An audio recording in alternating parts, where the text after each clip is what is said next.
कि वो जानता है कि अगर धीरेन्द्र कृष्ण शास्त्री कहते हैं मैं ठठरी उबार दूंगा, तो 101% वो ठठरी उबार देंगे।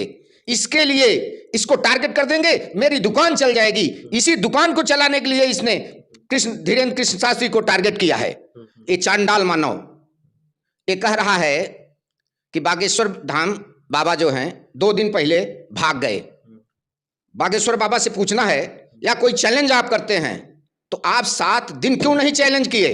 देवी देवताओं पे हमारी टिक्का टिप्पणी करते हैं तो आइए छतरपुर आइए।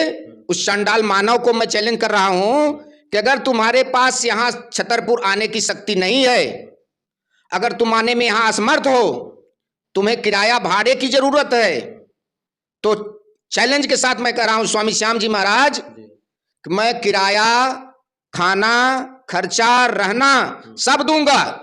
नमस्कार साथियों, मैं अभिषेक मिश्रा। इस वक्त हम यहाँ पर जौनपुर मौजूद हैं और हमारे साथ स्वामी श्याम जी महाराज मौजूद हैं। इनसे हम बातचीत करते हैं। बागेश्वर धाम सरकार का जिस तरीके से विरोध हो रहा है और जिस तरीके से नागपुर में जो कथा को लेकर के अंधश्रद्धा निर्मूलन समिति एक संस्था चलाते हैं श्याम मानव जी, उनका कहना है कि नागपुर की जो कथा है उसको छोड़ करके वो यानी पंडाल छोड़ करके वो भाग गए, जबकि वहाँ कथा 7 दिन की थी। और इन सब चीज़ों को लेकर के बहुत सारे न्यूज़ चैनल वाले एक प्रश्नवाचक चिन्ह लगा के बैठे हुए हैं। उस पर बहुत सारी बातें हुई, लेकिन अभी तक क्लियर नहीं हो पाया कि आखिर सच्चाई क्या है। आज हम सच्चाई अच्छे तरीके से और सही तरीके से जानेंगे। क्यों, क्या वह 7 दिन की कथा थी कि नहीं थी, क्या वो पहले आ गए या फिर वो बाद में आ गए, पूरा मामला क्या है, सारी चीज़ें आज हम आपको बताएंगे। और हमारे साथ मौजूद है महाराज जी, इनसे हम बातचीत करते हैं उस विषय को लेकर के जो इस वक्त देश का सबसे बड़ा मुद्दा बन गया है। सबसे पहले महाराज जी आपका बहुत बहुत स्वागत है हमारे चैनल में।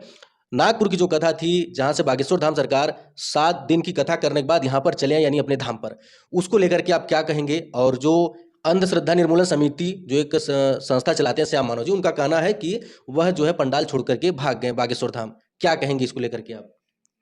जी, हम स्वामी श्याम जी महाराज जौनपुर से स्वामी स्वयं सेवा संस्थान ट्रस्ट के अध्यक्ष हैं और हम आपको बताना चाहेंगे कि जो कथा बागेश्वर धाम जी महाराज धीरेन्द्र कृष्ण शास्त्री जी महाराज का था, वह नागपुर में 7 दिन का ही था।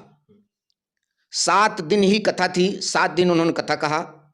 और इसके पहले भी उन्होंने अपने इंस्टाग्राम पे, फेसबुक पे, सब पे लिख दिया है 18 फरवरी को छतरपुर में जो कन्याओं की शादी होनी है, उससे जहाँ जहाँ हमारी कथा हो रही है उसमें 2 दिन की कटौती रहेगी।